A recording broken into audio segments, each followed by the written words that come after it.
নমস্কার, গ্রামেতে সবাইকে স্বাগত। আজকে আমি দেখাবো দুটো জিনিস। একটা হচ্ছে মটরশুঁটির পোলাও আর একটা হচ্ছে গোলাপ জামুনের সবজি। এই দুটো কম্বিনেশন খুব সুন্দর লাগে খেতে। আসুন দেখি কিভাবে খুব সহজভাবে খুব তাড়াতাড়ি এই জিনিস দুটো তৈরি হয়ে যায়। দেখুন আমি কিভাবে তৈরি করছি। আজকে আমি গোলাপ জামুনের একটা সবজি তৈরি করব মটর পোলাওয়ের সঙ্গে খাওয়ার জন্য। প্রথমে এই যে এর মধ্যে কিছুটা ছানা নিয়ে নিয়েছি, বা ফ্রেশ পনিরও নিতে পারেন। নিয়ে এর মধ্যে আমি কিছু কিছু আবার জিনিস মিলিয়ে দেবো, দিয়ে গোলাপ জামুনটা আমি তৈরি করব। দেখুন কিভাবে আমি তৈরি করছি। নিয়ে নিচ্ছি গুঁড়ো দুধ, ছোটো চামচের 4 চামচ। এই 4 চামচ আমি গুঁড়ো দুধ নিয়ে নিলাম। আর এটা বাইন্ডিংয়ের জন্য আমি নিয়ে নিচ্ছি ওই 3-4 চামচের মতো ময়দা। এবারে এইগুলোকে খুব ভালোভাবে আমি মিশিয়ে নেব। এর সঙ্গে একটুখানি দেবো বেকিং পাউডার,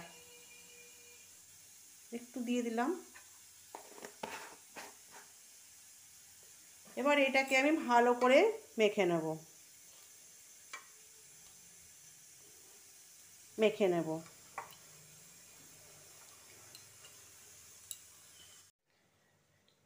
এবার এই গোলাপ জামুনগুলোকে গোল গোল করে আস্তে আস্তে হালকা আঁচে গরম করে ভেজে নেব।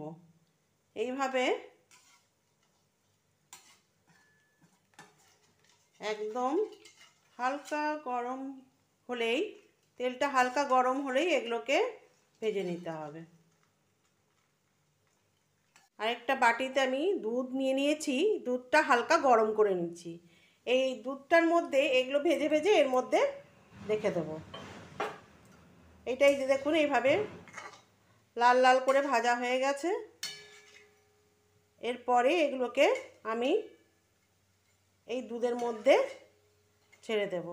আমি রাজস্থানি স্টাইলে আমি এটা মটরশুঁটির পোলাওটা বানাবো, তার জন্য আমি নিয়ে নিয়েছি এটা।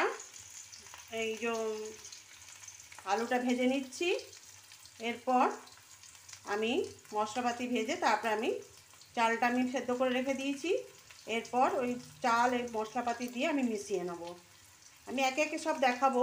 আগে আলুটা ভেজে নিচ্ছি।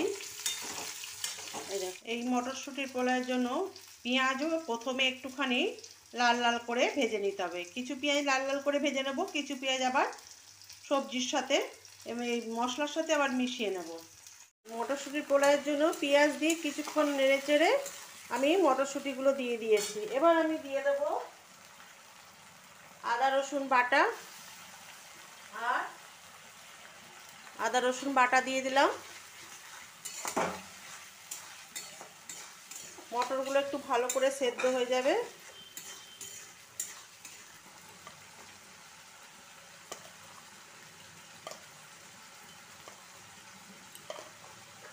নুন দিয়ে দিলাম। এবার একটুখানি দিয়ে দিচ্ছি একটু লঙ্কার গুঁড়ো, দিয়ে দিচ্ছি একটু হলুদের গুঁড়ো,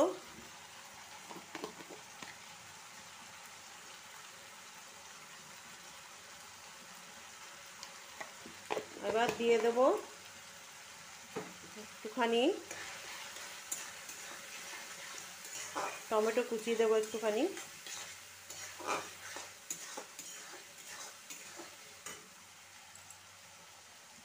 দিয়ে দিলাম টমেটো কুচি। এইভাবে মটরশুঁটির পোলাও যদি বানিয়ে খান বাড়িতে, খুব সুস্বাদু হয় খেতে। আমরা তো সবসময় ভাত ডাল করে খাচ্ছি, একবার এইভাবে বানিয়ে দেখবেন, অসম্ভব ভালো লাগে খেতে।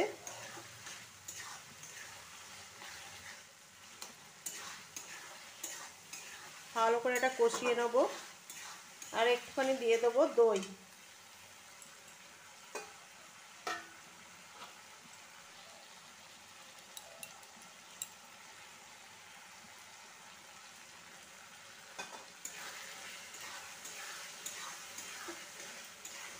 ভালো করে এবার আমি মশলাটা কষাতে থাকবো। ভালো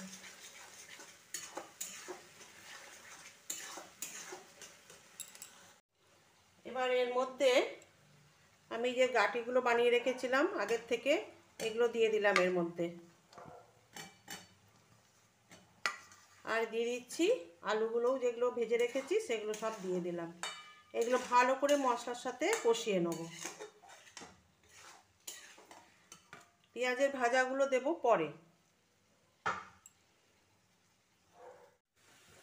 এবার এই যে গোলাপ জামের যে এটা করছি, ওটা আমি আদা, পেঁয়াজ, রসুন, টমেটো ভালো করে বেটে আমি এটাকে মশলার সঙ্গে ভালো করে কষিয়ে নিচ্ছি।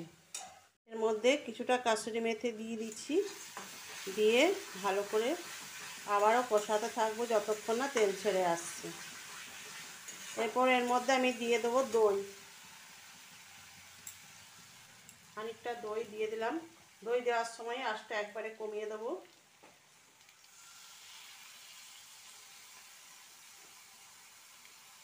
দিয়ে এইভাবে আমি নাড়াতে থাকবো।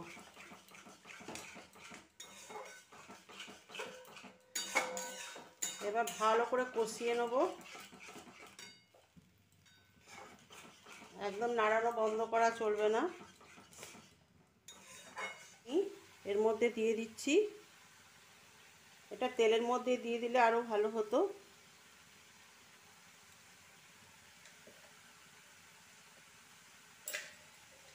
দিতে ভুলে গেছিলাম, একটুখানি দারচিনি দিয়ে দিলাম। আবার তেল ছেড়ে আসা পর্যন্ত আমি এটাকে কষাতে থাকবো। দিয়ে দিচ্ছি খানিকটা ধনেপাতা কুচানো। মশলাটা কষে এসে গেছে, কষানো হয়ে গেছে। এবার আমি এটাকে আরেকটুখানি কষে নেব। এই দুধে ভিজানো যে এগুলো ভিজিয়ে রেখেছিলাম গোলাপ জামুনগুলো, এগুলো সমেত আমি এর মধ্যে ঢেলে দেবো।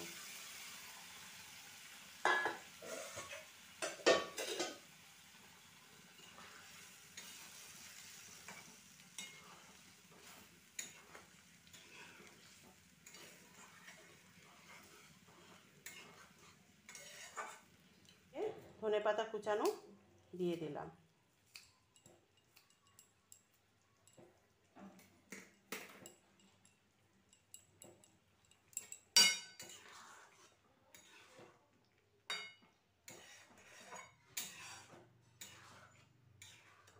হয়ে গেল গোলাপ জামে। এই দেখুন এটা আমার হয়ে গেছে। এবার আমি এটাকে নামিয়ে নেব।